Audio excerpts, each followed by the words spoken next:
નમસ્કાર ગુજરાત, સ્વાગત છે આપનું આજના તાજા સમાચારમાં। ખેડૂત મિત્રો, શું તમે જાણો છો કે સરકાર દ્વારા કઈ નવી સબસિડી જાહેર કરવામાં આવી છે?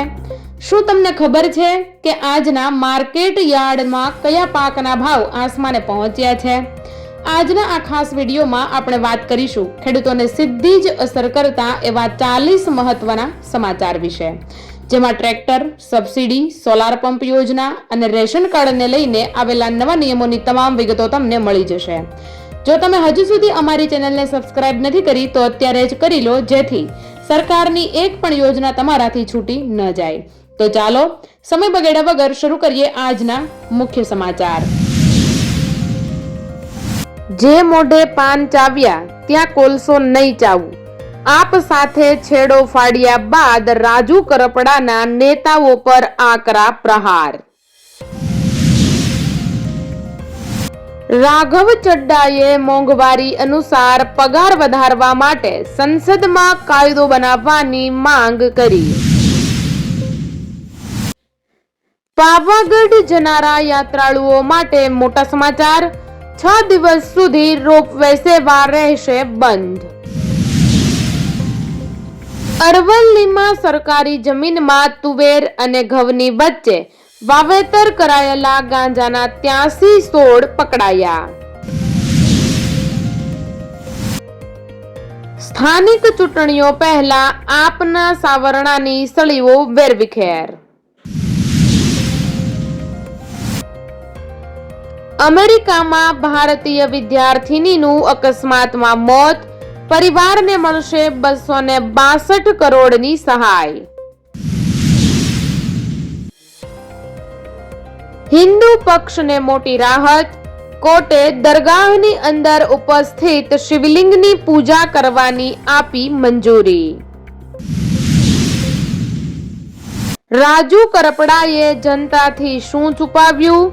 ગોપાલ ઇટાલિયાએ 3 ગંભીર કેસ અને 5 વર્ષની સજાનો પર્દાફાશ કર્યો। હાર્દિક, ગોપાલ, વરુણ અને અલ્પેશનું રાજકારણ કેટલું ચાલશે એ તો ભાજપ તરફી બહુમત પાટીદાર સમાજ જ નક્કી કરશે।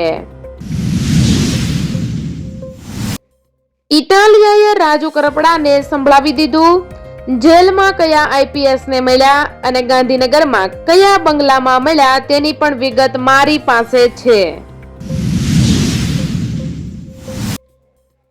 ગુજરાત માધ્યમિક અને ઉચ્ચતર માધ્યમિક શિક્ષણ બોર્ડ દ્વારા આગામી સમયમાં યોજાનારી બોર્ડની પરીક્ષાના આયોજન અંગે શિક્ષણ મંત્રી ડોક્ટર પ્રદ્યુમન વાજાની અધ્યક્ષતામાં સમીક્ષા બેઠક। બાંગ્લાદેશ હવે ભારતને બદલે અમેરિકા પાસેથી ખરીદશે કપાસ, વેપાર જગતમાં ખળભળાટ। ઇટાલિયા પાર્ટી પતાવી નાખશે, રાજુ કરપડાના આક્ષેપ પર ગોપાલ ઇટાલિયાનો વળતો પ્રવાહ, કહ્યું રાજુભાઈ મર્દ હતા પણ હવે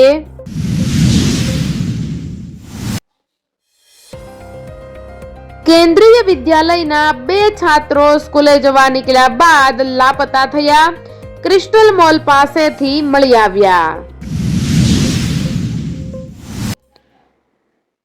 એસઆઈઆર ના કામથી નવરા નથી પડ્યા ત્યાં શિક્ષકોને કૂતરા ગણવાનો આદેશ, ગુજરાત શિક્ષણ નિયામકના પરિપત્રથી વિવાદ। મ્યુનિસિપલ સ્કૂલ બોર્ડના નવનિર્મિત ભવનનું આજે મુખ્યમંત્રીના હસ્તે લોકાર્પણ કરાશે। પીએમ મોદીની રાજકીય કારકિર્દી પર ટ્રમ્પની ટિપ્પણી સામે ભારતે આપ્યો જડબાતોડ જવાબ।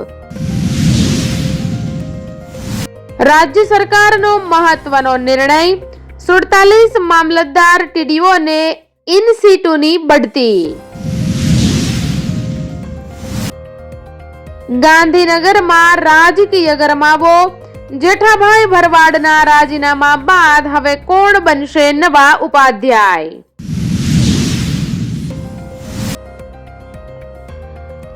ટ્રમ્પની નીતિઓનો અસરકારક ફટકો, અમેરિકામાં રોજગાર 13 વર્ષના તળિયે મંદીના ભણકારા.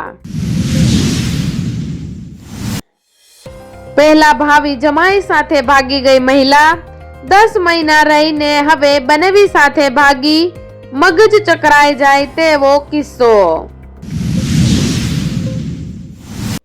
ગુજરાતમાં ઠંડી અને ગરમીનો ડબલ ડોઝ, તાપમાનમાં ફેરફારથી શહેરીજનો પર થશે અસર. કોસ્મોસ બેંકની બેદરકારીથી ગ્રાહક પાયમાલ, 35 તોલા સોનાની ચોરી મુદ્દે પોલીસ ફરિયાદ.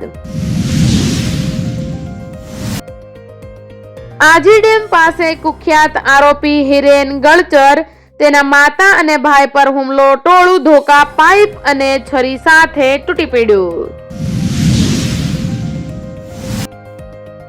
સુરતમાંથી 1.75 કરોડના પોષ ડોડાના જથ્થા સાથે 2 રાજસ્થાની પકડાયા, 2 વોન્ટેડ. ભારતને અમેરિકા બાદ રશિયાએ આપી મોટી ગિફ્ટ, દુશ્મન દેશોનું વધશે ટેન્શન. રાજકોટ યાર્ડમાં મહાશિવરાત્રી પૂર્વે શક્કરિયા અને બટેટાની બમ્પર આવક. જામનગર હાપા યાર્ડમાં વ્હાઇટ ગોલ્ડની ધૂમ આવક. ચીને રાતોરાત બદલી નાખી રમત, ડ્રેગને મોટો ખેલ ખેલ્યો, કરોડો રોકાણકારોના શ્વાસ અદ્ધર થયા. રાજકોટ સુરતમાં 35 ડિગ્રીને પાર કરતું તાપમાન, ઉનાળા જેવી ગરમી. એફઆઈઆર કરો કે વિશેષાધિકાર હનનનો પ્રસ્તાવ લાવો, હું તો ખેડૂતો માટે સતત લડતો જ રહીશ. રાહુલ ગાંધીનો મોદી સરકારને આકરો જવાબ. નવસારી લગ્ન પ્રસંગમાં જમણવાર બાદ જાનૈયાઓને ફૂડ પોઈઝનિંગ, 1000 લોકોએ ભોજન લીધાનું અનુમાન. અમદાવાદમાં વધુ એક નબીરો બેફામ, નશામાં ધૂત ચાલકે 2 વ્હીલર ચાલક પર ગાડી ચડાવવાનો કર્યો પ્રયત્ન. ધોરાજી પોલીસે તેરા તુજકો અર્પણ અંતર્ગત 1.5 લાખના 10 મોબાઈલ લોકોને પરત કર્યા. વિષમ વાતાવરણ, વાગડમાં જીરાના પાક માટે ખાતરની ઘંટડી. પ્રાકૃતિક ખેતીમાં નિમાસ્ત્ર બન્યું જીવાતો માટે રામબાણ ઇલાજ. રસાયણ મુક્ત ખેતીથી ખેડૂતોની આવક અને જમીનની ફળદ્રુપતા વધશે. સીબીએસઈ ધોરણ 10 અને 12ના પરિણામો વહેલા જાહેર કરવા શાળાઓને આપ્યું છેલ્લું અલ્ટિમેટમ. મિત્રો, આવા જ સમાચાર સાંભળવા માટે ચેનલને સબસ્ક્રાઇબ કરી લેજો. ધન્યવાદ.